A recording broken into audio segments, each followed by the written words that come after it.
ഹരേ ഹരേ ഹരേ കൃഷ്ണ കൃഷ്ണ കൃഷ്ണ ഹരേ ഹരേ ഹരേ കൃഷ്ണ കൃഷ്ണ ഹരേ ഹരേ രാമ ഹരേ ഹരേ രാമ ഹരേ രാമ രാമ ഹരേ ഹരേ രാമ ഹരേ രാമ ഹരേ ഹരേ കൃഷ്ണ ഹരേ കൃഷ്ണ ഹരേ കൃഷ്ണ കൃഷ്ണ കൃഷ്ണ ഹരേ ഹരേ കൃഷ്ണ ഹരേ ഹരേ രാമ ഹരേ രാമ രാമ ഹരേ ഹരേ ഹരേ കൃഷ്ണ ഹരേ കൃഷ്ണ കൃഷ്ണ കൃഷ്ണ കൃഷ്ണ ഹരേ ഹരേ ഹരേ രാമ രാമ ഹരേ ഹരേ ഹരേ ഹരേ ഹരേ കൃഷ്ണ ഹരേ കൃഷ്ണ കൃഷ്ണ കൃഷ്ണ ഹരേ കൃഷ്ണ കൃഷ്ണ ഹരേ കൃഷ്ണ ഹരേ കൃഷ്ണ ഹരേ ഹരേ രാമ ഹരേ രാമ ഹരേ ഹരേ ഹരേ രാമ ഹരേ ഹരേ ഹരേ കൃഷ്ണ ഹരേ കൃഷ്ണ രാമ കൃഷ്ണ ഹരേ കൃഷ്ണ ഹരേ ഹരേ ഹരേ രാമ രാമ ഹരേ ഹരേ ഹരേ കൃഷ്ണ കൃഷ്ണ കൃഷ്ണ ഹരേ കൃഷ്ണ കൃഷ്ണ ഹരേ ഹരേ കൃഷ്ണ കൃഷ്ണ ഹരേ ഹരേ രാമ ഹരേ രാമ ഹരേ ഹരേ ഹരേ രാമ ഹരേ ഹരേ ഹരേ കൃഷ്ണ കൃഷ്ണ ഹരേ കൃഷ്ണ കൃഷ്ണ ഹരേ ഹരേ ഹരേ രാമ രാമ ഹരേ ഹരേ ഹരേ കൃഷ്ണ കൃഷ്ണ ഹരേ ഹരേ കൃഷ്ണ. ഹരേ കൃഷ്ണ കൃഷ്ണ ഹരേ കൃഷ്ണ കൃഷ്ണ മാതാജി, ഹരേ പ്രണാമം മാതാജി. ഹരേ കൃഷ്ണ. മാതാജി പ്രണാമം. ഹരേ കൃഷ്ണ മാതാജി. ഹരേ കൃഷ്ണ. ഹരേ ഹരേ മാതാജി കൃഷ്ണ. പ്രണാമം. ഹരേ കൃഷ്ണ.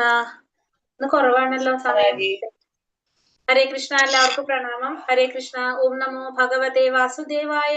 ഓം നമോ ഭഗവതേ വാസുദേവായ. ഓം നമോ ഭഗവതേ വാസുദേവായ. ഓം അജ്ഞാനതിമിരാന്ധസ്യ ജ്ഞാനാഞ്ജനശലാകയ ചക്ഷുരുന്മീലിതം യേന തസ്മൈ ശ്രീഗുരവേ നമഃ. നമോ വിഷ്ണുപാദായ കൃഷ്ണപ്രേഷ്ഠായ ഭൂതലേ ശ്രീമതേ ഭക്തിവേദാന്ത സ്വാമിനിധി നാമിനേ. നമസ്തേ സരസ്വതേ ദേവേ ഗൗരവാണി പ്രചാരിണേ നിർവിശേഷ ശൂന്യവാദി പാശ്ചാത്യദേശധാരിണേ. ജയ ശ്രീ കൃഷ്ണ ചൈതന്യ പ്രഭു നിത്യാനന്ദ ശ്രീ അദ്വൈത ഗദാധര ശ്രീവാസാദി ഗൗര ഭക്തവൃന്ദ. ഹരേ കൃഷ്ണ കൃഷ്ണ കൃഷ്ണ ഹരേ ഹരേ ഹരേ രാമ രാമ രാമ ഹരേ ഹരേ. ഹരേ കൃഷ്ണ. ശ്രീ ശ്രീ രാധാ ഗോവിന്ദ ടെമ്പിൾ ഇസ്കോൺ ബാംഗ്ലൂരിന്റെ ഭക്തിരസാമൃത സിന്ധു ക്ലാസ്സിലേക്ക് എല്ലാവർക്കും സ്വാഗതം. ഹരേ കൃഷ്ണ. എല്ലാവർക്കും പ്രണാമം. മാതാജി. ഹരേ കൃഷ്ണ. പ്രണാം മാതാജി. ഹരേ കൃഷ്ണ. എല്ലാവർക്കും പ്രണാമം. അപ്പൊ നമ്മൾ ഇന്ന് അധ്യായം 5 ഏതാണ് നമ്മുടെ ഇന്നലെ ഞാൻ മറന്നുപോയി. എനിക്ക് ഇന്നലെ വൈകുന്നേരം ക്ലാസ് എല്ലാം കഴിഞ്ഞപ്പോഴാണ് ഓർമ്മത് നിങ്ങൾക്ക് ഞാൻ എഴുതി ചോദിക്കണം, മെസ്സേജ് ഇടണമെന്ന് വിചാരിച്ചിരുന്നു മാതാജി. ഓർമ്മിപ്പിച്ചാൽ മതിയായിരുന്നു സ്മിത. ആരെങ്കിലും ഒന്ന് ഓർമ്മിപ്പിച്ചാൽ മതി. ഞാൻ മറന്നുപോയതായിരുന്നു. രാത്രി എല്ലാ ക്ലാസ്സും കഴിഞ്ഞപ്പോഴാണ് ഞാൻ ഓർത്തത് നിങ്ങൾക്ക് ഇന്ന് ഇങ്ങനെ പറഞ്ഞിട്ടുണ്ടായിരുന്നല്ലോ, അവരുടെ ദിവസം പോയല്ലോന്ന്. ഹരേ കൃഷ്ണ. മാതാജിക്ക് ലിങ്ക് കിട്ടിയിട്ടുണ്ടാവില്ല വിചാരിച്ചിട്ടാ പറയാതിരുന്ന മാതാജി. ലിങ്ക് ഇല്ലെങ്കിൽ നമുക്ക് ഗൂഗിൾ മീറ്റിലായാലും ചെയ്യായിരുന്നല്ലോ. പക്ഷെ ഞാൻ മറന്നുപോയതാ. ലിങ്ക് ഉണ്ടായിരുന്നു. ഒരു ലിങ്ക് ഉണ്ട് നമുക്ക് എടുക്കാനായിട്ട്. ഗീത ക്ലാസ് ആയിരുന്നു നമ്മളെ ഈ ലിങ്കിലേക്ക്. നമ്മുടെ ക്ലാസ്സിൽ പ്രസന്റേഷൻ ആണ്. ഞാൻ പറഞ്ഞില്ലേ ക്ലാസ് വേറെ ഉണ്ടാവുമായിരുന്നു ആ സമയത്ത്.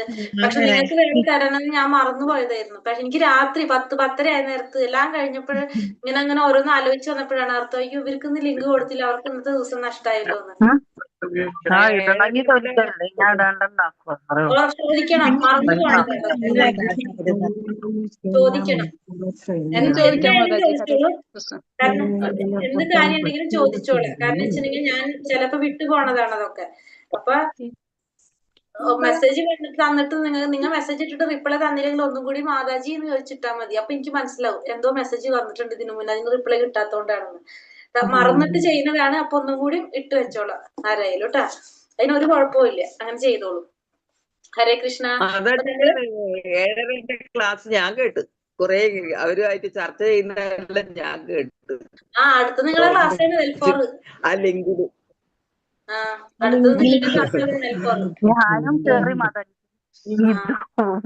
ഞാനും കേട്ടു ഗീത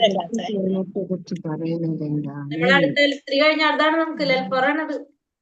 പഠിച്ചു വെച്ചോളെല്ലാവരും. അങ്ങനത്തെ. ഹരേ കൃഷ്ണ. അപ്പൊ നമ്മള് അധ്യായം 4 നമ്മൾ ഏതാണ് അധ്യായം 4 ഏതാണ്? മുക്തിക്കപ്പുറം അല്ലെ? അതെ, മുക്തിക്കപ്പുറാണെന്ന് പറഞ്ഞു. അത് നമുക്ക് മനസ്സിലായിട്ടുള്ളതാണ്. അത് പ്രത്യേകം പറയണ്ടല്ലോ, മുക്തിക്കപ്പുറാണ്. കാരണം ശുദ്ധ ഭക്തന്മാർ ഒരിക്കലും എന്താ ആഗ്രഹിക്കുന്നില്ല? മുക്തി ആഗ്രഹിക്കുന്നില്ല. മുക്തിക്കും അപ്പുറാണ് എന്ത്? ഭക്തിയുടെ സേവനം അല്ലെ? അപ്പൊ അത് നമുക്ക് കൂടുതൽ പറയണ്ടല്ലോ, എല്ലാവർക്കും അറിയാവുന്ന കാര്യമാണല്ലോ. ഇനി ഭക്തി സേവനത്തിന്റെ പരിശുദ്ധി, 5-ാമത്തെ അധ്യായം. ഭക്തി സേവനത്തിന്റെ പരിശുദ്ധി, അതാണ് 5-ാമത്തെ അധ്യായം. ഇപ്പൊ നമ്മള് 3-ാമത്തെ അധ്യായത്തില് ഭക്തിയിലേക്ക് വരാനുള്ള യോഗ്യതകളൊക്കെ കണ്ടിട്ടുണ്ടായിരുന്നു. 3-ാമത്തെ അധ്യായത്തില് അല്ലെ? എങ്ങനെയാണ് പറഞ്ഞത്? ഭക്തന്റെ കാരുണ്യം ഉണ്ടാവണം, പിന്നെ ഭുക്തികാമി മുക്തികാമി, ഓർമ്മയില്ലേ പറഞ്ഞത്? അതായത് ഭൗതികതയോട് അധികം ആസക്തി ഉണ്ടായാലും പിന്നെ അതുപോലെ തന്നെ അതൊക്കെ എന്താ പറഞ്ഞ നമ്മള് അതിനുള്ള അയോഗ്യതയാണ് അല്ലെ. പിന്നെ ഭൗതികമായിട്ടുള്ള കാര്യത്തിനോട് അനാസക്തമായാലും അത് രണ്ടും എന്താണ്? അയോഗ്യതയാണെന്ന് കണ്ടത് നമ്മള്. ഓർമ്മയില്ലേ 3-ാമത്തെ അധ്യായത്തിൽ നമ്മൾ കണ്ടത്?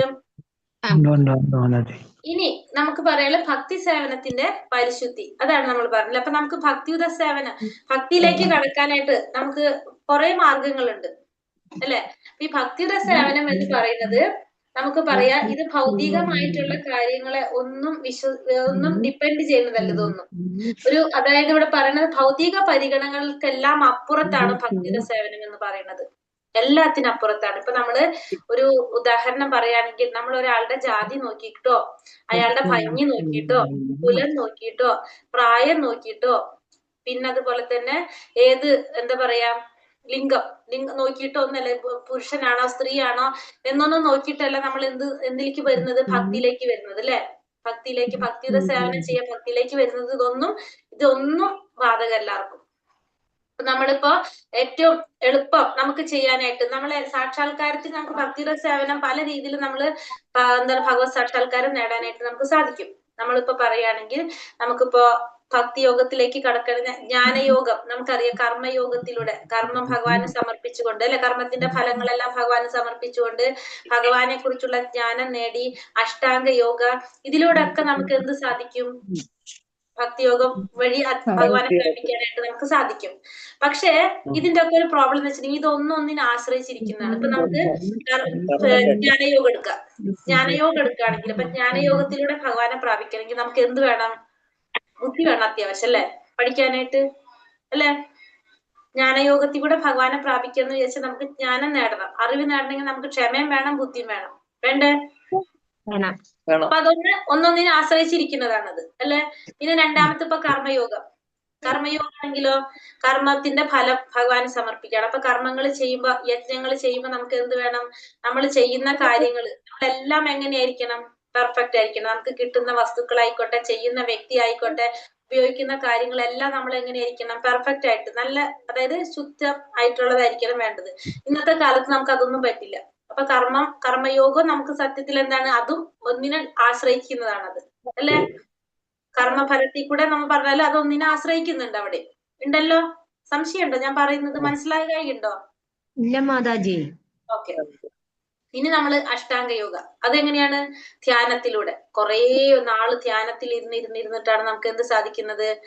ഭഗവാനെ പരമാത്മാ രൂപത്തിൽ ഭഗവാനെ ആരാധിച്ച് പ്രാപിക്കാനായിട്ട് സാധിക്കുന്നത് അല്ലെ. അപ്പൊ അതിനും നമുക്ക് എന്തില്ല, നമ്മൾ അത് പൂർണ്ണമായിട്ട് നമ്മൾ അതിലേക്ക് മാറിയാൽ മാത്രമേ നമുക്ക് അതും സാധിക്കുള്ളൂ, ധ്യാനത്തിലേക്ക് അല്ലെ. ഇതിനൊക്കെ എന്തുണ്ട്? ഒന്നിനെ ആശ്രയിക്കുന്നതാണ്. ഇതൊന്നും ഒറ്റയ്ക്കുള്ളതല്ല ഇതൊക്കെ. പക്ഷെ ഭക്തിയോഗം എങ്ങനെയാണ്? നമ്മള് നേരിട്ട് ഭഗവാനും നമ്മളും തമ്മിലുള്ള ഒരു കണക്ഷനാണ് അല്ലെ. ഭക്തിയോഗം എന്ന് വെച്ചാൽ നമ്മൾ പറഞ്ഞില്ലേ, ലിഫ്റ്റിൽ പോണതും സ്റ്റെപ്പ് കയറി പോണതും എങ്ങനെയാണ്? ടപ്പേന്ന് പറഞ്ഞൊരു ബട്ടൺ അമർത്തിയ നേരെ മുകളിലെത്തി അല്ലെ. അതിന് നമ്മള് നടന്ന് ക്ഷീണിച്ചിട്ടുണ്ടാവും. അവിടെ എത്തുമ്പോഴേക്കും നമുക്ക് ആവതും ഉണ്ടാവില്ല, ആരോഗ്യമൊക്കെ പോയിട്ടുണ്ടാവും സ്റ്റെപ്പ് കയറി ചെല്ലുമ്പോ. അതാണ് ഭക്തിയോഗവും മറ്റുള്ള യോഗവും തമ്മിലുള്ള വ്യത്യാസം. അത് മെയിൻ ആയിട്ട് നമുക്ക് മനസ്സിലാക്കുക. അതും വേറെ ഒന്നിനെയും കൂടി ആശ്രയിക്കുന്നതാണ് അതൊക്കെ. പക്ഷെ ഭക്തിയോഗം നമുക്ക് മാത്രം ചെയ്യാൻ സാധിക്കുന്നത്. നമുക്കത് ചെയ്യാനായിട്ട് നമുക്ക് ഒന്നും പ്രശ്നമില്ല. നമുക്ക് എന്തുണ്ടായാൽ മതി? ആഗ്രഹം ഉണ്ടായാൽ മതി, മനസ്സുണ്ടായാൽ മതി, നമുക്ക് ചെയ്യാനായിട്ട് സാധിക്കും. ഭക്തിയോഗത്തിലൂടെ ഭഗവാനെ പ്രാപിക്കാനായിട്ട് നമുക്ക് സാധിക്കും. ഭക്തന്റെ ഒരു ശുദ്ധ ഭക്തന്റെ ഒരു കാരുണ്യം ഉണ്ടായാൽ മാത്രം മതി. ഇതൊന്നും നമുക്ക് ഇത്രയും ബാധകമല്ല. അപ്പൊ ഈ പറഞ്ഞ പോലെ നമ്മൾ പറഞ്ഞു, ജാതി ഇല്ല, കുല ഇല്ല, രൂപ ഇല്ല, ഭംഗി ഇല്ല, വർണ്ണ ഇല്ല, ഇതൊന്നും എന്തിനെ ബാധിക്കുന്നില്ല? ഈ ഭക്തിയോഗത്തിന് തടസ്സങ്ങളുള്ളത്. അതേപോലെ തന്നെ മനുഷ്യനാണോ മൃഗമാണോ എന്ന് പോലും നോക്കേണ്ട ആവശ്യമില്ല. അതിന് നമുക്ക് കുറച്ച് ഉദാഹരണങ്ങൾ പറഞ്ഞ് ഇത്തിരി കൂടി എളുപ്പത്തിൽ മനസ്സിലാക്കാൻ സാധിക്കും നമുക്ക്. അതായത് പ്രായത്തിന് ബന്ധമില്ല എന്ന് നമുക്ക് പറയണമെങ്കിൽ ധ്രുവകുമാരൻ എത്രാമത്തെ വയസ്സിലാണ് ഭഗവാനെ സാക്ഷാത്കരിക്കാനായിട്ട് ഭഗവാൻ ആരാധിക്കാൻ പോയത്? 5-ാമത്തെ വയസ്സിൽ. അപ്പൊ മനസ്സിലായാലും പ്രായത്തിനവിടെ പ്രാധാന്യം ഇല്ലെന്ന്. നമ്മളെ നാട്ടില് പറയണത് എന്താണ്? അല്ലേ? അപ്പൊ അവിടെ മനസ്സിലായാലും പ്രായം തിരിച്ചാണ്. കാരണം പ്രായമായി കഴിഞ്ഞാൽ ഒന്നും ചെയ്യാൻ പറ്റില്ല നമുക്ക്. കൈവേദന, കാലുവേദന, മുട്ടുവേദന, ഇരിക്കാൻ പറ്റില്ല, തണ്ടല് വേദന, അല്ലെ, ചമ്രം പടിഞ്ഞിരുന്ന് നാമം ജപിക്കാൻ പറ്റില്ല, നേരെ ഇരുന്ന് പറ്റില്ല, എല്ലാ ബുദ്ധിമുട്ടുകളും നമുക്ക് ഉണ്ടാവും. അതായത് ആർക്കും വേണ്ടാണ്ടാവുമ്പോ ഭഗവാന്റെ അടുത്തേക്ക് പോവാ. അതാണ് നമ്മളെ രീതിയിൽ പറയുന്നത്, അല്ലെ. കണ്ണുകൊണ്ട് വയ്യ, കൈ കൊണ്ട് വയ്യ, കുറച്ചു നേരം ജപിക്കുമ്പോഴേക്കും കൈ ധരിക്കും. നമ്മളെ പ്രശ്നങ്ങളാ ഇതൊക്കെ. കുറച്ചു നേരം ജപിക്കുമ്പോഴേക്കും നമ്മളെ കൈ ധരിക്കും. കുറെ നേരം ഇരുന്ന് പുസ്തകം വായിക്കാൻ പറ്റില്ല, കണ്ണ് വേദന എടുക്കും, തലവേദന എടുക്കും നമുക്ക്. ക്ലാസ്സിൽ അധികം നേരം ഇരിക്കാൻ പറ്റില്ല, കാരണം വെച്ചാൽ എന്താണ്, നമുക്ക് പ്രായമാകുമ്പോഴാണ് നമ്മളിതൊക്കെ ചെയ്യുന്നത്. നമ്മളെല്ലാവരും, ആരും ഞാൻ അന്യം ഒഴിവാക്കിയിട്ടല്ല പറയുന്നത്, എല്ലാവരും കൂടി തന്നെ പറയുന്നത്. പ്രായമാവും അല്ലെ. പക്ഷെ നമ്മൾ ശരിക്കും എന്താണ്, ഒരു 5 വയസ്സുള്ള പ്രായത്തിൽ ഓടി ചെയ്യാൻ പറ്റൂലേ. വെളുപ്പിനെ എണിക്കാൻ എത്ര പെട്ടെന്ന് എണിക്കാൻ പറ്റും. നമുക്ക് രാവിലെ എണീറ്റ് കുളിക്കാൻ പറ്റില്ല, ബുദ്ധിമുട്ടാണ്. 2 ദിവസം കുളിച്ചാൽ 3-ാമത്തെ ദിവസം നമ്മൾ കെടുപ്പാവും. അപ്പൊ നമുക്ക് അത് പറ്റില്ല. അപ്പൊ ഭക്തി ചെയ്യേണ്ട സമയത്ത് നമ്മൾ ചെയ്യാണ്ട് നമുക്ക് ഒന്നും ചെയ്യാൻ പറ്റാത്തൊരു സമയത്താണ് നമ്മൾ എന്തിലേക്ക് തിരിയുന്നത്, ഭക്തിയിലേക്ക് തിരിയുന്നത്. നമുക്കും പറ്റില്ല, ഭഗവാനും നമ്മളെ കൊണ്ടൊന്നും ചെയ്യിക്കാൻ പറ്റില്ല. എന്ത് ചെയ്യാ, നിങ്ങൾ പറയാ ഭഗവാൻ അറിഞ്ഞൂടെന്ന്. ഭഗവാൻ വിചാരിക്കണ്ട നീ ചെയ്യേണ്ട സമയത്ത് ചെയ്യേണ്ട, ഇപ്പൊ എന്നോട് ചോദിച്ചിട്ട് വല്ല കാര്യം. എന്നിട്ട് നമ്മൾ പറയുന്നത് എന്താ, ഭഗവാൻ അറിയൂല എല്ലാ കാര്യങ്ങളും. നമുക്ക് അറിവില്ലാലോ.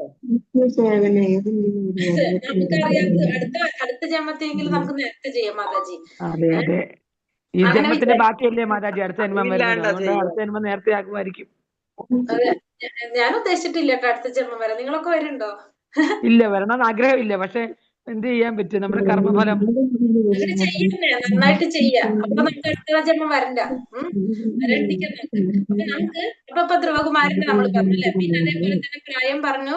പിന്നെ കുലം, നമ്മള് കുലത്തിന്റെ പറയുകയാണെങ്കിൽ നമുക്ക് നാരദ മഹർഷി, നമ്മൾ ഭാഗവതത്തിൽ കണ്ടിട്ടുള്ള നാരദ മഹർഷി ആരായിരുന്നു, ദാസിപുത്രനായിരുന്നു അല്ലെ. ജാതി കുലം നോക്കിട്ടല്ല, ദാസിപുത്രനായിരുന്നു. പിന്നെ അതുപോലെ തന്നെ നാമാചാര്യ ഹരിദാസ് ഠാക്കൂർ മുസ്ലിം ആയിരുന്നു.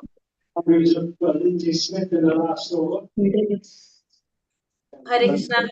നാമാചാര്യ ഹരിദാസ് ഠാക്കൂർ മുസ്ലിം ആയിരുന്നു അല്ലെ. എന്നിട്ടും എന്താണ്, അപ്പൊ ഇവരൊക്കെ വന്നത് എന്ത് നോക്കിയിട്ടല്ല, ഇവരെ ജാതിയോ കുലോ ഒന്നും നോക്കിയിട്ടല്ല വന്നിട്ടുള്ളതെന്ന് പറയാം. പിന്നെ അതേപോലെ തന്നെ വേറെ ആരാണ്, കനകദാസ് ഇല്ലേ, നമ്മളെ ഉടുപ്പി കൃഷ്ണന്റെ ഭക്തനല്ലേ കനകദാസ്,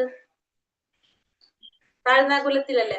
അപ്പൊ ഇവരൊക്കെ, അതായത് നമുക്ക് ഉദാഹരണം. പിന്നെ അതുപോലെ തന്നെ മൃഗങ്ങള്, ഗജേന്ദ്രന്റെ സ്തുതി നമ്മൾ കേട്ടിട്ടില്ലേ, ഗജേന്ദ്രൻ ആനയാണ് അല്ലെ ഗജേന്ദ്രൻ.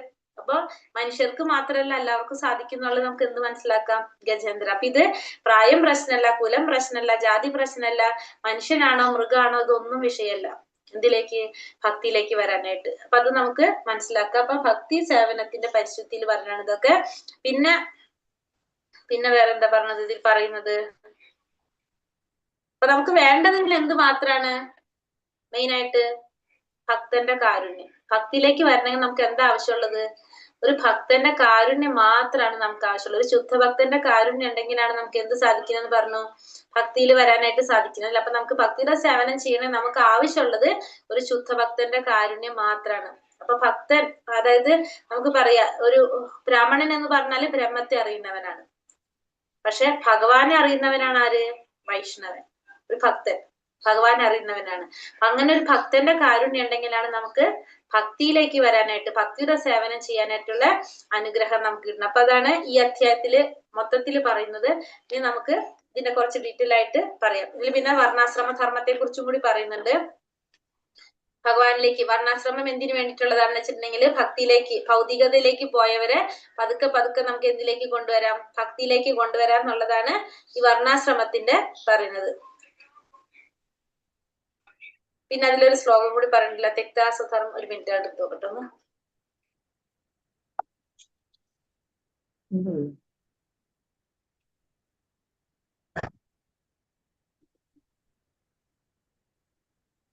ഭഗവത്ഗീതയുടെ ശ്ലോകം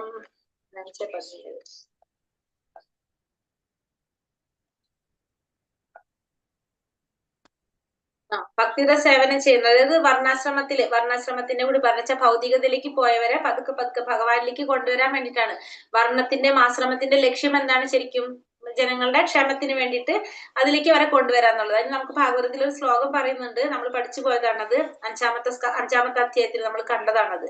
തെക്താ സ്വധർമ്മ ചരണാംബുജം ഹരിർ ഭജന്ന പക്വത പദേ തഥോയപി എത്ര കോവാ ഭദ്ര ഭൂതമുഷിക്കും കോവർദ്ധാപ്തോ ഭജിതാം സ്വധർമ്മത. അതായത് ഭക്തിയുടെ സേവനം ചെയ്തുകൊണ്ടിരിക്കുന്ന ഒരു വ്യക്തി, അതായത് സ്വധർമ്മം പാലിച്ചില്ലെങ്കിൽ പോലും ആ വ്യക്തിക്ക് എന്ത് സംഭവിക്കുന്നില്ല? അധപതനം സംഭവിക്കുന്നില്ല. അതായത് ഭക്തിയുടെ സേവനം ചെയ്തുകൊണ്ടിരിക്കുന്ന വ്യക്തി തനിക്ക് ചെയ്യേണ്ട കർമ്മങ്ങൾ ചെയ്തില്ലെങ്കിലും ആ വ്യക്തിക്ക് ഒരിക്കലും എന്ത് സംഭവിക്കില്ല? പതനം സംഭവിക്കില്ല. നേരെ മറിച്ച് ഭക്തിയുത സേവനം ചെയ്യാത്ത വ്യക്തി സ്വധർമ്മം മുഴുവനും പാലിച്ചാലും ഭക്തിയുടെ സേവനം ചെയ്യുന്നില്ലെങ്കിൽ ആ വ്യക്തിക്ക് എന്ത് കിട്ടുന്നില്ല? പൂർണ്ണത കൈവരിക്കാനായിട്ട് ആ ചെയ്യുന്നത് കൊണ്ട് യാതൊരു നേട്ടവും കിട്ടാൻ പോണില്ല.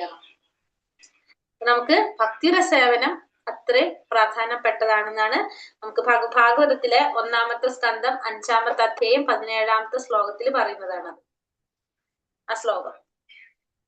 അപ്പൊ നമ്മളിനി അധ്യായത്തിലേക്ക് പോകാം. ഈ പറഞ്ഞ കാര്യങ്ങള് നമുക്കൊന്ന് നോക്കാം.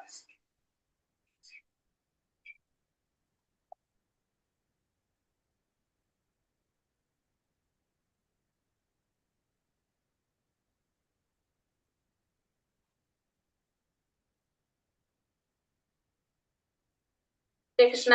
ഓം നമോ ഭഗവതേ വാസുദേവായ. അധ്യായം 5, ഭക്തി സേവനത്തിന്റെ പരിശുദ്ധി. ശ്രീല രൂപഗോസ്വാമി ഇതുവരെ ഉപദേശിച്ചതിന്റെ സാരം ഇങ്ങനെ സംഗ്രഹിക്കാം.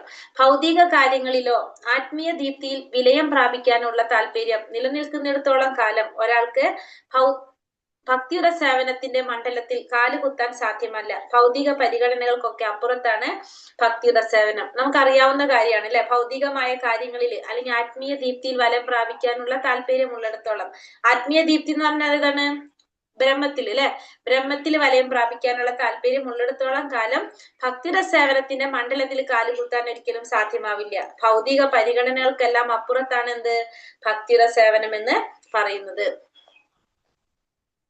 അത് ഏതെങ്കിലും രാജ്യത്തിന്റെയോ സമൂഹത്തിന്റെയോ വർഗത്തിന്റെയോ പരിതസ്ഥിതിയുടെയോ 4 അതിരുകൾക്കുള്ളിൽ ഒതുങ്ങുന്നതല്ല. ശ്രീമദ് ഭാഗവതത്തിൽ പറയുന്നത് പോലെ ഭക്തി സേവനം സർവാതിശായിയാണ്, അഹേതുകവും ഏതെങ്കിലും നേട്ടമോ പ്രതീക്ഷയോ ലക്ഷ്യമാക്കിയുള്ളതല്ല. അത് യാതൊരുവിധ ഭൗതിക പരിതസ്ഥിതിയാലും നിയന്ത്രിതവുമല്ല. ഒരു തരത്തിലുമുള്ള ഭേദചിന്ത കൂടാതെ അത് എല്ലാവർക്കും വേണ്ടിയുള്ളതാണ്. അപ്പൊ അത് ഏതെങ്കിലും രാജ്യത്തിന്റെയോ സമൂഹത്തിന്റെയോ വർഗത്തിന്റെയോ പരിതസ്ഥിതിയുടെയോ 4 അതിരുകൾക്കുള്ളിൽ ഒതുങ്ങുന്നതല്ല. ഇപ്പൊ എന്താ പറയണത് ഇവിടെ? അത് ഏതെങ്കിലും ഒരു രാജ്യത്തിന്റെ അല്ലെങ്കിൽ സമൂഹത്തിന്റെ വർഗത്തിന്റെ പരിതസ്ഥിതിയുടെയോ 4 അതിരുകൾക്കുള്ളിൽ ഒതുങ്ങുന്നതല്ല എന്ത്? ഭക്തിയുടെ സേവനം എന്ന് പറയുന്നത്. അത് പറയുന്ന ഭാഗവതത്തിൽ പറയുന്നത് പോലെ അത് സർവാതിശായിയാണ്, അഹേതുകമാണ്, ഒരിക്കലും നശിക്കാത്തതാണ്. ഏതെങ്കിലും നേട്ടമോ പ്രതീക്ഷയോ ലക്ഷ്യമാക്കിയിട്ടുള്ളതല്ല ഭക്തിയുടെ സേവനം.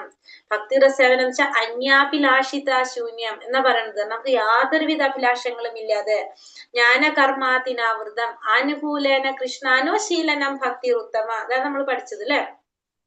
അപ്പൊ പ്രതീക്ഷ ലക്ഷ്യമാക്കിയിട്ടുള്ളതല്ല, യാതൊരു വിധമായ ഭൗതിക പരിതസ്ഥിതിയാലും നിയന്ത്രിതവുമല്ല, ഒരു തരത്തിലുള്ള ഭേദചിന്ത കൂടാതെ അത് എല്ലാവർക്കും വേണ്ടിയുള്ളതാണ്. അതെല്ലാവർക്കും ഒരേപോലെ വേണ്ടിയിട്ടുള്ളതാണ് ഭക്തിയുടെ സേവനം എന്ന് പറയുന്നത്. മധ്യകാല ഭഗവാൻ ചൈതന്യന്റെ സുഹൃത്തും സഹവാസിയുമായിരുന്ന നിത്യാനന്ദ പ്രഭുവിന്റെ കാലശേഷം പുരോഹിത വർഗത്തിലെ ഒരു വിഭാഗം നിത്യാനന്ദ പ്രഭുവിന്റെ പിന്മുറക്കാരാണെന്ന് അവകാശപ്പെട്ടുകൊണ്ട് രംഗത്ത് വന്നു.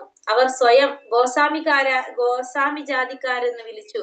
നിത്യാനന്ദ വംശം എന്നറിയപ്പെട്ടിരുന്ന തങ്ങൾക്ക് മാത്രമേ ഭക്തിയുത സേവനം നടത്താനും പ്രചരിപ്പിക്കാനും അവകാശമുള്ളൂ എന്നും അവർ വാദിച്ചു. അപ്പൊ മധ്യകാല ഭഗവാൻ ചൈതന്യ മഹാപ്രഭുവിന്റെ സുഹൃത്തും സഹവാസിയുമായിരുന്ന നിത്യാനന്ദ പ്രഭുവിന്റെ കാലശേഷം പുരോഹിത വർഗത്തിലെ ഒരു വിഭാഗം നിത്യാനന്ദ പ്രഭുവിന്റെ പിന്മുറക്കാരാണെന്നൊക്കെ പറഞ്ഞ അവകാശം പറഞ്ഞുകൊണ്ട് രംഗത്ത് വന്നു. അവർ സ്വയം ഗോസ്വാമി ജാതിക്കാരാണെന്ന് അവർ സ്വയം തന്നെ വിളിച്ചു. ഗോസ്വാമി എന്ന് പറഞ്ഞൊരു ജാതിവർഗാണെന്ന് അവര് പറഞ്ഞു. നിത്യാനന്ദ വംശം എന്നറിയപ്പെട്ടിരുന്ന തങ്ങൾക്ക് മാത്രമേ ഭക്തിയുടെ സേവനം നടത്താനും പ്രചരിപ്പിക്കാനും അവകാശമുള്ളൂ എന്ന് അവര് വാദിച്ചു. അപ്പോൾ എന്താണ്? ഇത്തരത്തിൽ ശ്രീല ഭക്തി സിദ്ധാന്ത സരസ്വതി ഠാക്കൂർ എന്ന ഗൗഡീയ വൈഷ്ണവ സമ്പ്രദായത്തിലെ ശക്തിമാനായ ആചാര്യൻ ഈ അവകാശവാദത്തെ തകർത്തു കളയുന്നത് വരെ ഇക്കൂട്ടർ കൃത്രിമ ഇക്കൂട്ടർ അവരുടെ കൃത്രിമ അധികാരം ചെലുത്തി വന്നു. കഠിനമായ സമരം തന്നെ ചെയ്യേണ്ടി വന്നു.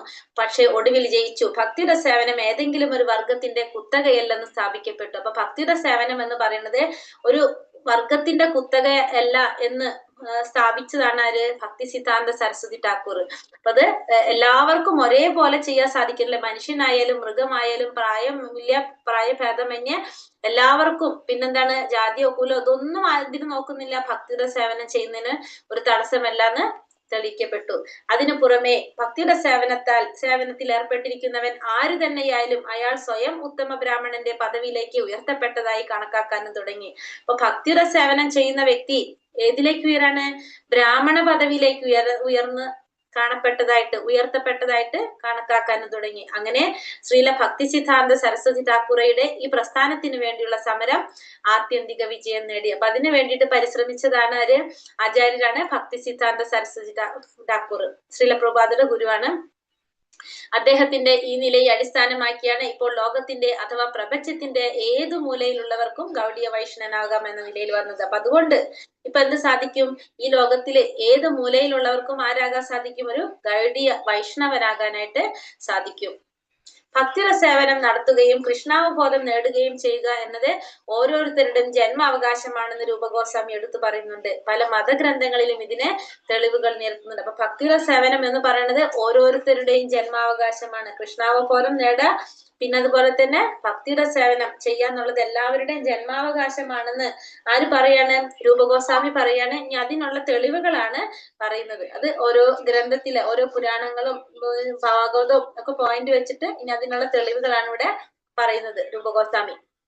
വസിഷ്ഠൻ ദിലീപനോട് പറയുന്നു. പത്മപുരാണത്തിൽ വസിഷ്ഠൻ ദിലീപനോട് പറയുന്ന ഭാഗമാണ് അദ്ദേഹം മുഖ്യമായും ഉദ്ധരിക്കുന്നത്. രാജൻ, ഭക്തി സേവനം നടത്താൻ എല്ലാവർക്കും അവകാശമുണ്ട്. മാഘമാസത്തിൽ ഡിസംബർ ജനുവരി പ്രഭാസ്നാനം നടത്താനുള്ള അവകാശം പോലെ തന്നെ. അപ്പൊ എന്താ പറഞ്ഞത്? മാഘമാസത്തില് പ്രഭാത സ്നാനം നടത്താൻ അവകാശമുള്ളത് പോലെ തന്നെ ഭക്തിയുടെ സേവനം ചെയ്യാനായിട്ട് എല്ലാവർക്കും അവകാശമുണ്ടെന്ന് പത്മപുരാണത്തില് വസിഷ്ഠൻ ദിലീപനോട് പറയുന്നതാണ് ഇവിടെ പറയുന്നത്. ഇനി സ്കന്ദപുരാണത്തിൽ പറയുന്നത് എന്താണ്? സ്കന്ദപുരാണത്തിൽ പറയുന്നു കാശീഖണ്ഡം എന്ന ഭാഗത്തും ഇക്കാര്യം പറയുന്നുണ്ട്. സ്കന്ദപുരാണത്തില് കാശീഖണ്ഡം എന്നൊരു ഭാഗത്ത് ഇതിനെ കുറിച്ച് പറയുന്നുണ്ട്. മയൂരധ്വജം എന്ന രാജ്യത്ത് ശൂദ്രരിലും താഴെയുള്ള അധികൃത വർഗത്തിൽപ്പെട്ടവരെ ഭക്തിയുടെ സേവനത്തിലെ വൈഷ്ണവ രീതിയിലേക്ക് കൊണ്ടുവരാറുണ്ട്. അപ്പൊ ഇവിടെ നമ്മൾ പറഞ്ഞില്ലേ, ആദ്യത്തെ നമുക്ക് ഉദാഹരണം പറഞ്ഞത് ആരെ കുറിച്ചാണ്?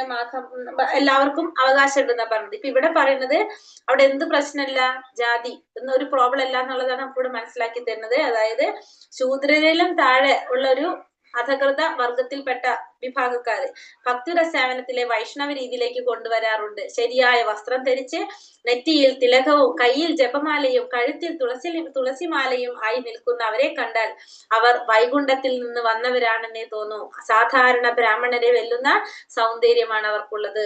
സാധാരണ ബ്രാഹ്മണന്മാരെ വെല്ലുന്ന സൗന്ദര്യമാണ് ഇവർക്കുള്ളത്. അപ്പൊ ഇവിടെ എന്താ പറയണത്? മയൂരധ്വജം എന്ന രാജ്യത്ത് ശൂദ്രരിലേക്കാളും താഴ്ന്ന വർഗത്തിൽപ്പെട്ടവര് അല്ലെ, അങ്ങനെയുള്ളവര് എന്താണ് ശരിയായ രീതിയിൽ അവരെ വസ്ത്രം ധരിപ്പിച്ച് എന്താണ് നെറ്റിയിൽ തിലകവും കയ്യിൽ ജപമാലയും കഴുത്തിൽ തുളസിമാലയും കണ്ടു കഴിഞ്ഞാൽ അവരെന്താ തോന്നുന്നത്?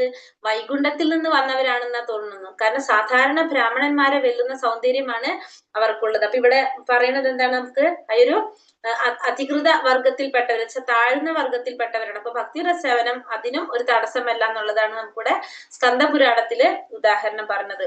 ഇനി അടുത്തത് പറയുന്നത് എന്താണ്? ഹരിഭക്തി വിലാസം. ഇങ്ങനെ വൈഷ്ണവൻ സ്വയം ബ്രാഹ്മണനായി തീരുന്നു. വൈഷ്ണവരുടെ സഹായ ഗ്രന്ഥമായ സനാതന ഗോസ്വാമിയുടെ ഹരിഭക്തി വിലാസം എന്ന ഗ്രന്ഥവും ഈ ആശയത്തെ പിന്താങ്ങുന്നു. വൈഷ്ണവ മതത്തിലേക്ക് ഉപനയിക്കപ്പെട്ടിട്ടുള്ള ഏതൊരാളും തീർച്ചയായും ബ്രാഹ്മണനായി തീരും. രസം ചേർന്നാൽ വെള്ളോട് സ്വർണമാകുന്നത് പോലെ. അപ്പൊ വെള്ളോട് സ്വർണ്ണാകാനായിട്ട് രസം ചേർത്ത് കഴിഞ്ഞാൽ അതെന്താക്കാൻ പറ്റും? നമുക്ക് സ്വർണ്ണമാക്കാൻ ആക്കി മാറ്റാൻ പറ്റുന്നത് പോലെ എന്നാണ് ഈ ഗ്രന്ഥത്തിൽ പറയുന്നത്. ശരിയായ അധികാരിയുടെ നിർദ്ദേശം അനുസരിച്ച് ഒരു ഉത്തമ ആചാര്യൻ ഉണ്ടെങ്കിൽ നമുക്ക് എന്ത് സാധിക്കും?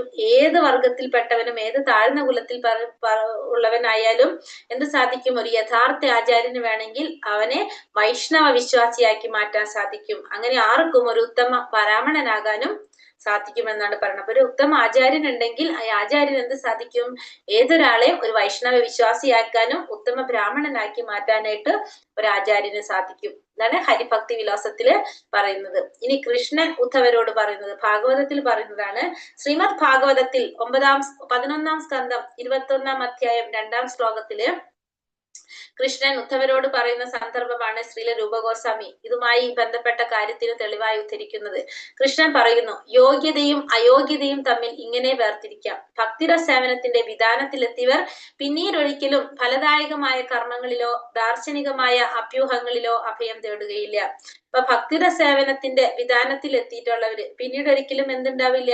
ഫലദായകമായിട്ടുള്ള കർമ്മങ്ങളില് അല്ലെങ്കിൽ ദാർശനികമായ അഭ്യൂഹങ്ങളിലോ അഭയം തേടുന്നില്ല. ഭക്തിര സേവനത്തിൽ ഉറച്ചു നിന്ന് ആചാര്യന്മാരും പ്രമാണങ്ങളും നിർദ്ദേശിക്കുന്ന ചിട്ടകൾ അനുസരിച്ച് ജീവിക്കുന്നെങ്കിൽ അത് തന്നെയാണ് ഏറ്റവും ഉയർന്ന യോഗ്യത.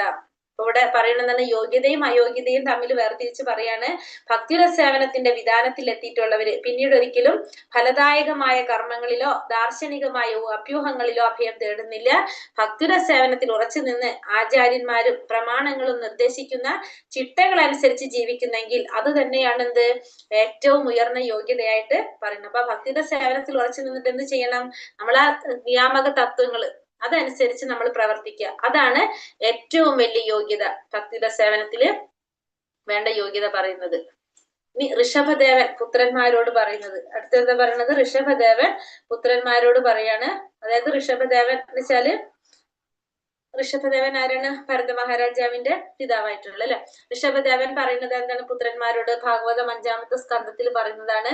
കാമ്യകർമ്മങ്ങളിൽ ഏർപ്പെടുന്നവരുടെ നേട്ടം ജനന മരണങ്ങളുടെ പുനരാവർത്തനമാണ്. വാസുദേവന്റെ നേർക്ക് സ്നേഹം എന്ന സരള വികാരം വളർത്തിയെടുക്കാത്തിടത്തോളം കാലം അവർക്ക് ഭൗതിക പ്രകൃതിയുടെ കർക്കശമായ ഈ നിയമത്തിന്റെ പിടിയിൽ നിന്ന് രക്ഷപ്പെടാൻ സാധ്യവുമില്ല. അങ്ങനെ ഇരിക്കെ വർണ്ണാശ്രമങ്ങൾക്ക് അനുസൃതമായ ധർമ്മങ്ങൾ അനുഷ്ഠിക്കുന്നതിൽ ശ്രദ്ധരായാൽ പോലും ഭഗവാൻ വാസുദേവനെ സ്നേഹിക്കാത്തവർ തങ്ങൾക്കു ലഭിച്ച മനുഷ്യരൂപത്തെ ദുഷിപ്പിക്കുക മാത്രമാണ് ചെയ്യുന്നത്. ഇവിടെ എന്താ പറഞ്ഞത്? കർമ്മങ്ങളിൽ ഏർപ്പെടുന്നവരുടെ നേട്ടം ജനന മരണങ്ങളുടെ പുനരാവർത്തനമാണ്. അപ്പൊ വാസുദേവന്റെ നേർക്ക് സ്നേഹം എന്ന സരള വികാരം വളർത്തിയെടുക്കാത്തിടത്തോളം കാലം എന്തില്ല? അവർക്ക് ഭൗതിക പ്രകൃതിയുടെ കർക്കശമായ ഈ നിയമത്തിന്റെ പിടിയിൽ നിന്ന് രക്ഷപ്പെടാനായിട്ട് സാധിക്കില്ല. അങ്ങനെ ഇരിക്കെ വർണ്ണാശ്രമങ്ങൾക്ക് അനുസൃതമായ ധർമ്മങ്ങൾ അനുഷ്ഠിക്കുന്നതിൽ ശ്രദ്ധരായാൽ പോലും ഭഗവാൻ വസുദേവനെ സ്നേഹിക്കാത്ത പക്ഷം, അതായത് നമ്മൾ ധർമ്മങ്ങൾ മുഴുവനും അനുസരിച്ച് നമ്മൾ വർണ്ണാശ്രമ ധർമ്മങ്ങളെല്ലാം അനുസരിച്ച് പോയാൽ പോലും നമ്മൾ എന്ത് ചെയ്യുന്നില്ല? ഭഗവാന് അതായത് അനുസരിച്ചാൽ പോലും ഭഗവാൻ വാസുദേവനെ സ്നേഹിക്കാത്തവർ തങ്ങൾക്കു ലഭിച്ച മനുഷ്യരൂപത്തെ ദുഷിപ്പിക്കുക മാത്രമാണ് ചെയ്യുന്നത്. അപ്പൊ നമ്മൾ എന്ത് ചെയ്താലും ഭഗവാനെ സ്നേഹിക്കാത്തവർ ഭഗവാന് സേവനം ചെയ്യുന്നില്ലെങ്കിൽ അതെന്താണ് ചെയ്യുന്നത്? നമ്മുടെ മനുഷ്യരൂപത്തെ ദുഷിപ്പിക്കുകയാണ് ചെയ്യുന്നതെന്നാണ് ഋഷഭദേവൻ പുത്രന്മാർക്ക് പറഞ്ഞു കൊടുക്കുന്നത്. കരഭാജ മുനി നിമി മഹാരാജാവിനോട് പറയുന്നത്. കരഭാജ മുനി നിമി മഹാരാജാവിനോട് എന്താ പറയുന്നത്? നിമി മഹാരാജാവിനോട് പറയുന്ന ഭാഗവതം 5-ാമത്തെ സ്കന്ധത്തില് 41. രാജൻ, വർണ്ണാശ്രമങ്ങൾക്ക് അനുസൃതമായ നിയുക്ത ധർമ്മങ്ങൾ ഉപേക്ഷിച്ചാൽ തന്നെയും ഭഗവത് പാതാരവിന്ദങ്ങളെ ശരണം പ്രാപിക്കുന്നവൻ ഋണവിമുക്തനായി തീരുന്നു. മഹർഷിമാരോടോ പൂർവ്വപിതാക്കളോടോ ഇതര ജീവാത്മാക്കളോടോ കുടുംബത്തോടോ സമൂഹത്തോടോ അയാൾക്ക് യാതൊരു ബാധ്യതയും പിന്നെ അവശേഷിക്കുന്നില്ല. പാപകർമ്മങ്ങളിൽ നിന്നുള്ള മുക്തിക്ക് വേണ്ടി അയാൾ പഞ്ചമഹായജ്ഞങ്ങൾ അനുഷ്ഠിക്കേണ്ടതുമില്ല. ഭക്തിര സേവനം നിഷ്ഠയോടെ നടത്തുക മാത്രമേ വേണ്ടൂ. ഇവിടെ എന്താ പറഞ്ഞു വരുന്നത്? വർണ്ണാശ്രമങ്ങൾക്ക് അനുസൃതമായിട്ട് നിയുക്ത ധർമ്മങ്ങൾ ഉപേക്ഷിച്ചാൽ തന്നെയും വർണ്ണാശ്രമ ധർമ്മങ്ങൾക്ക് അനുസരിച്ച് നിയുക്ത ധർമ്മങ്ങൾ നമ്മൾ ഉപേക്ഷിച്ചാലും ഭഗവാന്റെ പാതാരവിന്ദങ്ങളെ ശരണം പ്രാപിക്കുന്നവർക്ക് ഋണവിമുക്തനായിട്ടിരിക്കാം, കുറ്റവിമുക്തനായിട്ടിരിക്കാൻ സാധിക്കും. മഹർഷിമാരോടോ പൂർവ്വപിതാക്കളോടോ ഇതര ജീവാത്മാക്കളോടോ കുടുംബത്തോടോ സമൂഹത്തോടോ അയാൾക്ക് യാതൊരു ബാധ്യതയുമില്ല. പിന്നെന്താണ്? പാപകർമ്മങ്ങളിൽ നിന്നുള്ള മുക്തിക്ക് വേണ്ടി ഇയാൾക്ക് എന്ത് ചെയ്യേണ്ട ആവശ്യമില്ല? പഞ്ചമഹായജ്ഞങ്ങളൊന്നും അനുഷ്ഠിക്കേണ്ടതായിട്ടില്ല. എന്ത് ചെയ്താൽ മാത്രം മതി? ഭക്തിയുടെ സേവനം നിഷ്ഠയോടെ ചെയ്താൽ മാത്രം മതി. അതായത് ഭക്തിയുടെ സേവനം ചെയ്യുന്നവർക്ക് ആരോടും എന്തില്ല? യാതൊരു വിധത്തിലുള്ള ബാധ്യതയോ കടപ്പാടോ ഇല്ല. അത് ആരുടെ ആയാലും, കുടുംബത്തോടായാലും സമൂഹത്തോടായാലും മറ്റുള്ള ജീവാത്മാക്കളോടായാലും പിതാക്കളോടായാലും മഹർഷിമാരോട് ആരോടും ഇല്ല. ഭക്തിയുടെ സേവനം ചെയ്യുകയാണെങ്കിൽ അത് മാത്രം ചെയ്താൽ മതി എന്നാണ് കരഭാജ മുനി നിമി മഹാരാജാവിനോട് പറയുന്നത്. ഞാൻ പറയുന്നത് മനസ്സിലാകുന്നുണ്ടല്ലോ അല്ലെ? സ്പീഡ് കൂടുണ്ടോ? ഇല്ല മാതാജി, മനസ്സിലാവുന്നുണ്ടോ? ഭഗവാൻ നൽകുന്ന ഉറപ്പ് ഇത് എന്തിലാ ഈ ഉറപ്പ് തരുന്നത്? എല്ലാ ധർമ്മങ്ങളും ഉപേക്ഷിച്ചിട്ട് എന്നിൽ അഭയം തേടുക. എവിടെ പറയുന്നത്? ഭഗവത്ഗീതയിൽ അല്ലെ? സർവധർമാൻ പരിത്യജ മാമേകം ശരണം വ്രജ. എല്ലാ ധർമ്മങ്ങളും ഉപേക്ഷിച്ച് എന്നിൽ അഭയം തേടുക, എല്ലാ പാപങ്ങളിൽ നിന്ന് നിന്നെ രക്ഷിക്കാമെന്ന് ഞാൻ ഉറപ്പു തരുന്നു എന്ന് ഭഗവത്ഗീതയിൽ പറയുന്നു. ഭഗവാനിൽ സ്വാത്മാർപ്പണം ചെയ്യുന്നതിനാൽ പിന്നീട് മറ്റു കടമകൾ നിറവേറ്റാൻ സാധിക്കില്ലല്ലോ എന്ന് ചിലർ ചിന്തിച്ചേക്കാം. പക്ഷെ ഭഗവാൻ ആവർത്തിച്ചു പറയുന്നു, സംശയിക്കേണ്ട, മറ്റു പ്രവർത്തനങ്ങളെല്ലാം ഉപേക്ഷിക്കുന്നത് കൊണ്ട് നിന്റെ ജീവിതത്തിൽ എന്തെങ്കിലും തെറ്റു ചെയ്തു എന്ന് കരുതണ്ട, ഞാൻ നിനക്ക് പൂർണ്ണ സംരക്ഷണം നൽകും. ഇതാണ് ഭഗവാൻ കൃഷ്ണൻ ഭഗവത്ഗീതയിൽ നൽകുന്ന ഉറപ്പ്. അപ്പൊ ഭഗവാൻ നൽകുന്ന ഉറപ്പ് എന്താണ്? നമുക്ക് തോന്നില്ല ഞാൻ ഇത് ഇത്രയും നാൾ ഇതൊക്കെ ചെയ്തുകൊണ്ടിരുന്നിട്ട് ഇതൊക്കെ ഇനി നിർത്തി വെച്ചു കഴിഞ്ഞാൽ തെറ്റ് ചെയ്യുന്ന പോലെ ആവില്ല. അങ്ങനെ കരുതണ്ട. എന്ത് മാത്രം ചെയ്താൽ മതി? ഭഗവാന് സേവനം ചെയ്താൽ തന്നെ ഭഗവാൻ എന്താണ്? പൂർണ്ണ സംരക്ഷണം നമുക്ക് നൽകും. ഇതാണ് ഭഗവാൻ ഭഗവത്ഗീതയിൽ നൽകുന്ന ഉറപ്പ്. ഭക്തിയുടെ സേവനം ചെയ്യുകയാണെങ്കിൽ, അതായത് ഭഗവാൻ പറയുന്നുണ്ട് സർവധർമാൻ പരിത്യജ മാമേകം ശരണം വ്രജ എന്നാ പറയുന്നത് അല്ലെ? എന്നെ മാത്രം ശരണം പ്രാപിക്കുക. അത് എവിടെ വന്നിട്ടാ പറയണത്? 18ാമത്തെ അധ്യായത്തിൽ വന്നിട്ടാ പറയണത്. ആദ്യം എന്താ പറഞ്ഞിരിക്കുന്നത്? അർജുനോട് പറഞ്ഞ നീ കർമ്മം ചെയ്യണം, നീ യുദ്ധം ചെയ്തേ പറ്റൂ, എനിക്ക് അർപ്പിച്ചുകൊണ്ട് ചെയ്യണം, ഇങ്ങനെ പറഞ്ഞ് ലാസ്റ്റ് അവരെ പാകപ്പെടുത്തി കൊണ്ടുവന്ന് 18ാമത്തെ അധ്യായത്തിൽ ലാസ്റ്റ് ശ്ലോകം 66ാമത്തെ ശ്ലോകത്തോടുകൂടി ശരിക്കും ഭഗവാന്റെ ഉപദേശം അവിടെ കഴിയാണ് അല്ലെ? 66ാമത്തെ ശ്ലോകത്തിലാണ് ഭഗവാൻ ആ ശ്ലോകം അതിലാണ് പറയുന്നത്. അതോടുകൂടി ഭഗവത്ഗീതയിൽ ഭഗവാന്റെ ഉപദേശം കഴിഞ്ഞു ശരിക്കും. അപ്പൊ അതിലെന്താ പറഞ്ഞത്? എല്ലാ ധർമ്മങ്ങളും ഉപേക്ഷിച്ച് നീ എന്നെ ശരണം പ്രാപിക്കാനാ പറയുന്നത്. അപ്പൊ ഞാൻ നിന്നെ എല്ലാ പാപങ്ങളിൽ നിന്നും എന്ത് ചെയ്യും? സംരക്ഷിക്കുമെന്ന് ഭഗവാൻ ഉറപ്പ് നൽകാണ് അവിടെ. അതായത് ധർമ്മത്തിനെ പറഞ്ഞിട്ടാണ് നമ്മൾ ഭഗവത്ഗീത നിർത്തുന്നത്. ഭാഗവതം തുടങ്ങുന്നതിന് ആ ധർമ്മത്വം എന്നാണ് എന്ത് സ്റ്റാർട്ട് ചെയ്യണത്? ഭാഗവതം സ്റ്റാർട്ട് ചെയ്യണത്. ധർമ്മ പ്രോചിത കൈതവോത്ര പരമ എന്ന് പറഞ്ഞിട്ടാണ് നമ്മളെ തുടങ്ങുന്നത്. അപ്പൊ അങ്ങനെ ഭഗവത്ഗീത നിൽക്കുന്നിടത്ത് ഭാഗവതം തുടങ്ങുന്നു. ഭാഗവതം നിൽക്കുന്നത് നാമസങ്കീർത്തനത്തിലാണ് നിൽക്കുന്നത്. നാമസങ്കീർത്തനം യസ്യ എന്ന് പറഞ്ഞൊരു ശ്ലോകത്തിലാണ് ഭാഗവതം നിൽക്കുന്നത്. അവിടെ നിന്നാണ് അടുത്ത ബുക്ക് ചൈതന്യ ചരിതാമൃതം തുടങ്ങുന്നത്. അത് PhD ലെവല്. ഭഗവത്ഗീത നമ്മളെ degree level, PG level Bhagavatam, PhD level Chaitanya Charitamrita. അങ്ങനെയാണ് ഈ 3 ബുക്കിന്റെ കണക്ഷൻ വരുന്നത്. ഒരെണ്ണം അവസാനിക്കുന്നിടത്ത് അടുത്തതിന്റെ തുടങ്ങുന്നു, അടുത്ത അവസാനിക്കുന്നിടത്ത് അടുത്ത ബുക്ക് സ്റ്റാർട്ട് ചെയ്യുന്നു. നമ്മൾ PG ലെവലിലാണോ മാതാജി പഠിച്ചുകൊണ്ടിരിക്കുന്നത്? ഇപ്പൊ നിങ്ങൾ PG ലെവലല്ല, നിങ്ങളിപ്പോ ഭഗവത്ഗീതരല്ല വരുന്നുള്ളൂ. നിങ്ങൾ ഡിഗ്രി ലെവൽ പോലെ എത്തിയിട്ടില്ല ഇപ്പൊ. ഒന്നും എത്തിയില്ല, ഞങ്ങൾക്ക് അറിയാം മാതാജി. മാതാജി ഇങ്ങനെ ഭാഗവതം എന്നൊക്കെ പറയുന്നത് കേൾക്കുമ്പോ അല്ല, ഡിഗ്രി ലെവൽ പോലെ എത്തിയിട്ടില്ല എന്ന് വെച്ചാല് സർട്ടിഫിക്കറ്റ് ലെവൽ വരണമല്ലോ നമുക്ക്. ഇപ്പൊ നമ്മളിത് ക്ലാസ് ഇങ്ങനെ പഠിക്കണം. നിങ്ങൾ ലെവൽ 5 ആണ് degree level. Sorry, degree level A മുതൽ പഠിച്ചു വരുന്നല്ലോ മാതാജി. A മുതലല്ലേ തുടങ്ങിയിട്ടുള്ളത്. ലെവൽ 5 ആണ് നമ്മുടെ degree level course, certificate course വരുന്നത്. ശരിക്കും അത് ഭക്തിവേദാന്ത സർട്ടിഫിക്കറ്റ് അക്കാദമിയുടെ സർട്ടിഫിക്കറ്റ് കിട്ടുന്ന കോഴ്സാണ്. ഏതാണ്? ലെവൽ 5 ഭക്തിശാസ്ത്രി എന്ന് പറയും. അതാണ് നമ്മുടെ ഡിഗ്രി ലെവൽ കോഴ്സ്. അത് ശരിക്കും കൊച്ചിലെ വരെ പഠിക്കേണ്ടതായിരുന്നു മാതാജി. പ്രായമായി കഴിഞ്ഞപ്പോ അത് സാരില്ല മാതാജി, ഇപ്പോഴെങ്കിലും അവസരം കിട്ടില്ല. അതിന് നമ്മൾ ഭഗവാൻ. അപ്പൊ അങ്ങനെ ലെവൽ 6 ഭാഗവതം നമ്മൾ കേൾക്കുന്ന ക്ലാസ്സുകളല്ലേ. അത് കൂടാതെ ശരിക്കും ലെവൽ 6 ആണ്. ലെവൽ 6 കഴിഞ്ഞിട്ടാണ് പിന്നെ ചൈതന്യ ചരിതാമൃതത്തിന്റെ വരുന്നത് അടുത്തത്. ഞാൻ ജസ്റ്റ് പറഞ്ഞതാണ്. നമുക്ക് എന്തായാലും പോണ്ടതാണ് അവിടേക്ക്, എല്ലാവർക്കും പറഞ്ഞു മാത്രം. ഹരേ കൃഷ്ണ. അത്രേ ഉള്ളൂ അധ്യായം. ചെറിയ അധ്യായമായിരുന്നു അല്ലെ അത്? സമയം ഉണ്ടാവില്ലല്ലോ അടുത്തത്.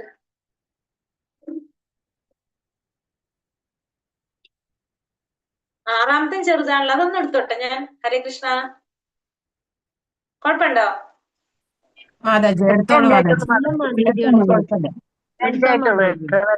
ഇതിനോട് ചേർന്നുള്ളല്ലേ മാതാജി?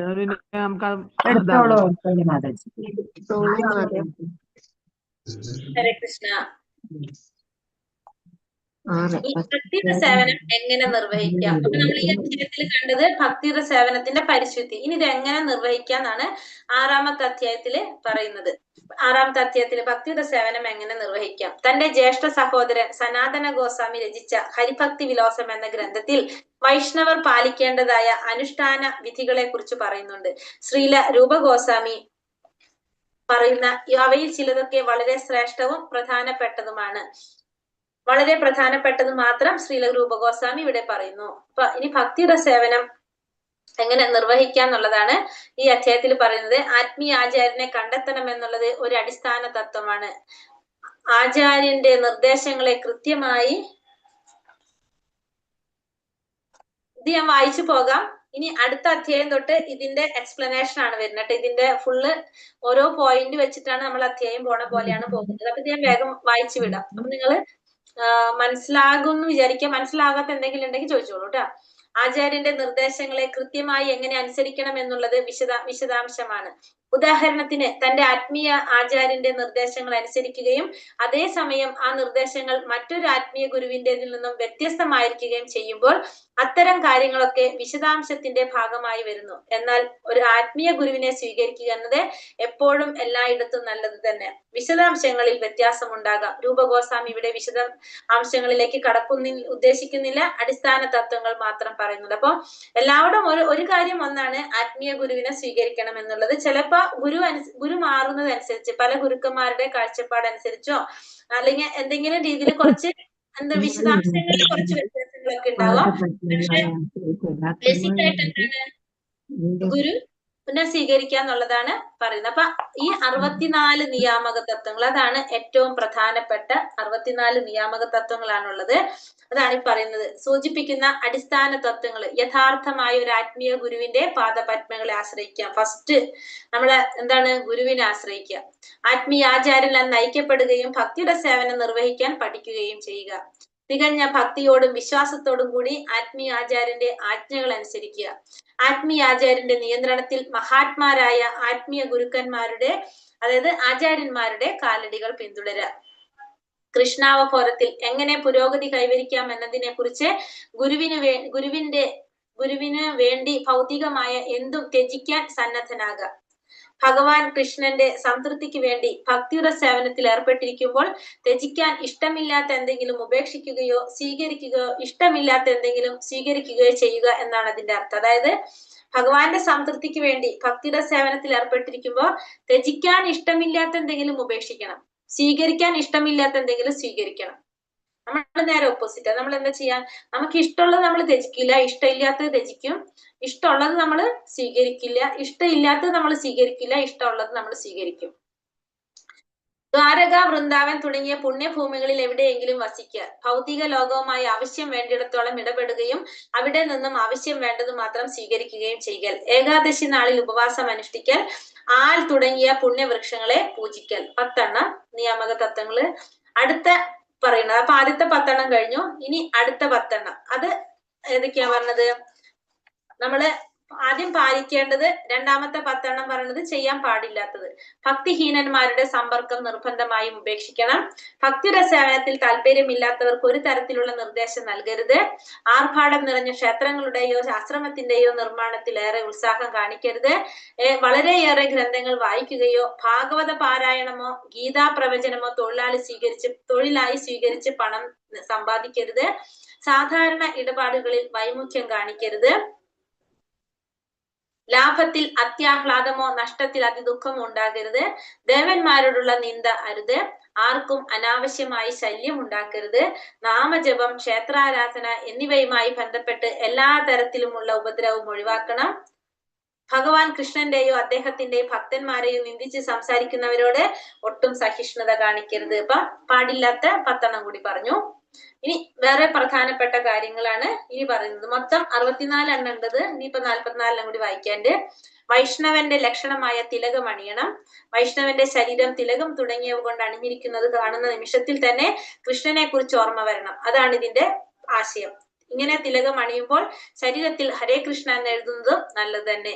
പ്രതിഷ്ഠാമൂർത്തിക്കും ആത്മീയ ആചാര്യനും അർപ്പിച്ച പൂക്കൾ, മാലകൾ ശരീരത്തിൽ അണിയുകയും ശിരസിൽ ചൂടുകയും വേണം. പ്രതിഷ്ഠാമൂർത്തിയുടെ മുമ്പിൽ നൃത്തം വെക്കാൻ പഠിക്കണം. പ്രതിഷ്ഠാമൂർത്തിയുടെയും ആചാര്യന്റെയും മുമ്പിൽ സാഷ്ടാംഗ പ്രണാമം ചെയ്യണം. കൃഷ്ണക്ഷേത്രങ്ങൾ കാണുമ്പോൾ എഴുന്നേറ്റു നിൽക്കണം. വിഗ്രഹം തെരുവ് വീതിയിലൂടെ എഴുന്നള്ളിച്ചു കൊണ്ടുപോകുമ്പോൾ ആ എഴുന്നള്ളത്തിൽ പങ്കുചേരണം. ഭക്തൻ എന്നും 1 or 2 തവണയെങ്കിലും വിഷ്ണു ക്ഷേത്രം സന്ദർശിക്കണം. കുറഞ്ഞത് 3 തവണ ക്ഷേത്രത്തെ പ്രദക്ഷിണം ചെയ്യണം. ഗോസ്വാമിമാർ ക്ഷേത്രം മാത്രമല്ല ഗോവർദ്ധനഗിരിയെയും പ്രദക്ഷിണം ചെയ്യും. വൃന്ദാവന പ്രദേശം മുഴുവൻ പ്രദക്ഷിണം ചെയ്യുന്നതും നല്ലതാണ്. ചിട്ടയനുസരിച്ച് വേണം ക്ഷേത്രാരാധന നടത്താൻ. ആരതി ഒഴിയുക, നൈവേദ്യം അർപ്പിക്കുക, വിഗ്രഹത്തെ അലങ്കരിക്കുക തുടങ്ങിയ കാര്യങ്ങൾ ഇതിൽ ഉൾപ്പെടുന്നു. വിഗ്രഹത്തിന് വ്യക്തിപരമായി സേവനം ചെയ്യണ്ട. പിന്നെ കീർത്തനം ചൊല്ലണം, പാട്ട് പാടണം എന്നാണ് പറഞ്ഞത്. സങ്കീർത്തനം ചെയ്യണം, ജപിക്കണം, പ്രാർത്ഥിക്കണം, പ്രധാനപ്പെട്ട സ്തോത്രങ്ങൾ ചൊല്ലണം, മഹാപ്രസാദം ഭുജിക്കണം. മൂർത്തിക്ക് സമർപ്പിച്ച ഭക്ഷ്യവസ്തുക്കൾ അതേ തളികയിൽ നിന്ന് എടുത്ത് ഭക്ഷിക്കുന്നതാണ് മഹാപ്രസാദം. ചരണാമൃതം കുടിക്കണം. വിഗ്രഹത്തിന് അഭിഷേകം നടത്തിയ ജലം ശേഖരിച്ച് അതിഥികൾക്ക് നൽകുന്നത്. മൂർത്തിക്ക് അർപ്പിച്ച പൂക്കളും വാസനദ്രവ്യങ്ങളും മണക്കണം. മൂർത്തിയുടെ പാദപത്മങ്ങൾ തൊട്ട് തലയിൽ വെക്കണം. തികഞ്ഞ ഭക്തിയോടെ മൂർത്തിയെ ദർശിക്കണം. അതത് സമയങ്ങളിൽ ആരതി ഒഴിയണം. ഭഗവാൻ കഥയും ഭഗവാന്റെ ലീലാവിലാസങ്ങളും ശ്രീമദ് ഭാഗവതം, ഭഗവത്ഗീത തുടങ്ങിയ ഗ്രന്ഥങ്ങളും വായിച്ചു കേൾക്കണം. പ്രതിഷ്ഠാമൂർത്തിയെ സദാ സ്മരിക്കണം. മൂർത്തിയെ ധ്യാനിക്കണം. എന്തെങ്കിലും സന്നദ്ധ സേവനം നടത്തണം. ഭഗവാനെ സുഹൃത്തായി കണക്കാക്കണം. ഭഗവാന് സർവ്വതും സമർപ്പിക്കണം. പ്രിയങ്കര വസ്തുക്കൾ ഭഗവാന് സമർപ്പിക്കണം. കൃഷ്ണന് വേണ്ടി എന്തും സഹിക്കാനും എത്ര കഷ്ടപ്പെടാനും തയ്യാറാകണം. എല്ലാ അവസ്ഥയിലും സമർപ്പിതാത്മാ ആയിരിക്കണം. തുളസി ചെടിക്ക് വെള്ളം ഒഴിക്കണം. ശ്രീമദ് ഭാഗവതം പോലെയുള്ള ഗ്രന്ഥങ്ങൾ മുടങ്ങാതെ പാരായണം ചെയ്യണം. മഥുര, ദ്വാരക, വൃന്ദാവനം തുടങ്ങിയ പുണ്യഭൂമികളിൽ പാർക്കണം. വൈഷ്ണവർക്ക് ആവശ്യമായ സേവനങ്ങൾ ചെയ്തു കൊടുക്കണം. ഓരോരുത്തരുടെയും കഴിവിനനുസരിച്ച് വേണം ഭക്തിയുടെ സേവനം ക്രമീകരിക്കാൻ. കാർത്തിക മാസത്തിൽ വിശേഷാൽ സേവനങ്ങൾ നടത്തണം. ജന്മാഷ്ടമി നാളിൽ വിശേഷാൽ പൂജകളും വ്രതങ്ങളും വേണം. തികഞ്ഞ ഭക്തിയോടും കൂടി ശ്രദ്ധയോടും കൂടി വേണം സേവനങ്ങൾ നടത്താൻ. ഭക്തന്മാരുടെ മുൻപിൽ ഭാഗവതം വായിക്കുന്നതിൽ ആനന്ദം കണ്ടെത്തണം. അന്യരുടെ മുമ്പിൽ വായിക്കരുത്. ഭക്തിമാർഗത്തിൽ തന്നേക്കാൾ പുരോഗമിച്ചിട്ടുള്ളവരുമായി സംസർഗം ഉണ്ടാകണം. ഭഗവാന്റെ തിരുനാമങ്ങൾ ഉരുവിടണം. മധുരാപാന്തങ്ങളിൽ കഴിഞ്ഞുകൂടണം. ഇങ്ങനെ നിയാമക തത്വങ്ങൾ 64 നേരത്തെ പറഞ്ഞതുപോലെ ആദ്യത്തെ 10 പരമപ്രധാനം, അത് കഴിഞ്ഞ് പിന്നത്തെ 10, തുടർന്ന് ഇപ്പൊ പറഞ്ഞ 44 ഒട്ടാകെ 64. ഈ 64-ൽ 5 ഏറ്റവും പ്രധാനപ്പെട്ടത് മൂർത്തി ആരാധന, ഭാഗവത ശ്രവണം, ഭക്തജന സംസർഗം, സങ്കീർത്തനം, മധുരാവാസം. ഇത് പ്രാധാന്യം അർഹിക്കുന്നതാണ്. ഹരേ കൃഷ്ണ. ഇതില് ആരുടെ കയ്യിലെ ഭക്തിരസാമൃത സിന്ധു ബുക്ക് ഉള്ളത്? അത് ഫോട്ടോ എടുത്തിട്ട് PDF ഇടാൻ പറ്റുന്ന ആരാ ഉള്ളത്? ഒരാള്. ഈ 6ാമത്തെ അധ്യായം ഇതിന്റെ ഒന്നൊരു ഫോട്ടോ എടുത്തിട്ട് ബുക്കില്ലാത്തവർക്ക് ഇത് ആവശ്യമുള്ളതാ. ഈ 64 നിയാമക തത്വങ്ങൾ ആർക്കെങ്കിലും സാധിച്ചോ ചെയ്യാനായിട്ട്? 64 മതിയോ? സ്മിത മാതാജിയുടെ ഉണ്ട്. അപ്പൊ മാതാജി ചെയ്തോളൂ. അപ്പൊ കുഴപ്പമില്ലല്ലോ. അപ്പൊ മാതാജി അത് ഫോട്ടോ എടുത്തിട്ടൊന്ന് PDF ആക്കിയിട്ട് ഗ്രൂപ്പിൽ ഇടാം. ഈ 64 ഇനി ഈ 64 അധ്യായങ്ങളായിട്ട് വരുന്നത്. നമുക്ക് ഓരോ ഹെഡ്, ഈ 64 ഹെഡും നമ്മൾ പഠിക്കും ഇപ്പൊ. അതുകൊണ്ടാണ് ഞാൻ അത് വായിച്ചു വിട്ടത്. കാരണം ഈ ഓരോന്നിനെ കുറിച്ച് എക്സ്പ്ലെയിൻ ചെയ്ത് പോകുന്നുണ്ട്. അതില് ഏറ്റവും പ്രധാനപ്പെട്ടത് 5, ലാസ്റ്റത്തെ 5. ഏതൊക്കെയാണ് പറഞ്ഞത്? ഓർമ്മയുണ്ടോ? രാവിലെ ക്ലാസ്സിൽ കയറുന്നവരും മംഗളാരതി അറ്റൻഡ് ചെയ്യുന്നവരും ഡെയിലി നിങ്ങൾ പോലും അറിയാതെ ചെയ്യുന്ന കാര്യങ്ങളാണിത്. ഈ 5. രാവിലെ ഭാഗവതം ക്ലാസ് കയറുന്നവരും മംഗളാരതി അറ്റൻഡ് ചെയ്യുന്നവരും നമ്മൾ പോലും അറിയാതെ നമ്മൾ ചെയ്യുന്നതാണ് ഈ 5 കാര്യങ്ങൾ. ഫസ്റ്റ് വിഗ്രഹാരാധന. നമ്മൾ ഡെയിലി ഭഗവാന്റെ ആരാധന കാണുന്നുണ്ട് അല്ലെ? മംഗളാരതി അറ്റൻഡ് ചെയ്യുന്നുണ്ട്. പിന്നെ സത്സംഗം. നമുക്ക് അവിടെ എന്ത് കിട്ടുന്നുണ്ട്? ഇത്രയും സത്സംഗം നമുക്ക് കിട്ടുന്നുണ്ട്. അമ്പലത്തിലുണ്ട്, നമ്മളെ ഭാഗവതം ക്ലാസ്സിലും വരുന്നുണ്ട്. അപ്പൊ സത്സംഗം. പിന്നെ വന്നിട്ട് പിന്നെന്താണ്? വിഗ്രഹാരാധന, സത്സംഗം. പിന്നെ വന്നിട്ട് വേറെ ഏതാണ്? നാമജപം നാമം ജപിക്കുന്നുണ്ട്. പിന്നെ വന്നിട്ട് മധുരാവാസം. പിന്നെ ഒരെണ്ണം കൂടി ഉണ്ടല്ലോ, ഭാഗവത ശ്രവണം നമുക്ക് നടക്കുന്നുണ്ട്. മധുരാവാസം എന്ന് വെച്ചാൽ മധുരയിൽ പോയിട്ട് താമസിക്കാനല്ല പറയുന്നത്. മധുരയുടെ പ്രത്യേകത എന്താണ്? നമ്മൾ ഉപദേശാമൃതം പഠിച്ചതല്ലേ. എന്തുകൊണ്ടാണ് മധുര ഇത്ര പ്രത്യേകതയായിട്ട് പറയുന്നത്? ഭഗവാന്റെ ജനനം ഹേതുവായിട്ട് അല്ലെ? ഭഗവാന്റെ ജന്മസ്ഥലമായതുകൊണ്ട്. നമ്മൾ വീട്ടിലിരുന്നിട്ട് എന്ന് നാമം ജപിക്കുന്നു, ഭഗവാന്റെ ആരതി കാണുന്നു, നമ്മൾ ഭാഗവതം ശ്രവിക്കുകയാണെങ്കിൽ അവിടെ ആര് വന്നിരിക്കും? ഭഗവാൻ ഭഗവാൻ വന്നിരിക്കും. ഭഗവാൻ വന്നിരിക്കുന്ന സ്ഥലം കൊണ്ടാണല്ലോ മധുര ഫേമസ് ആവണത്. അപ്പൊ നമ്മളെ വീട്ടിൽ ആരുണ്ടാവും? ഭഗവാൻ നമ്മളെ വീട് എന്തായിട്ട് മാറ്റാൻ മധുരയാക്കിയിട്ട് വൃന്ദാവനാക്കിയിട്ട് മാറ്റാൻ സാധിക്കും. ഭഗവാന് വേണ്ട പ്രസാദം ഒരുക്കുക, ആ പ്രസാദം നമ്മൾ കഴിക്കുക.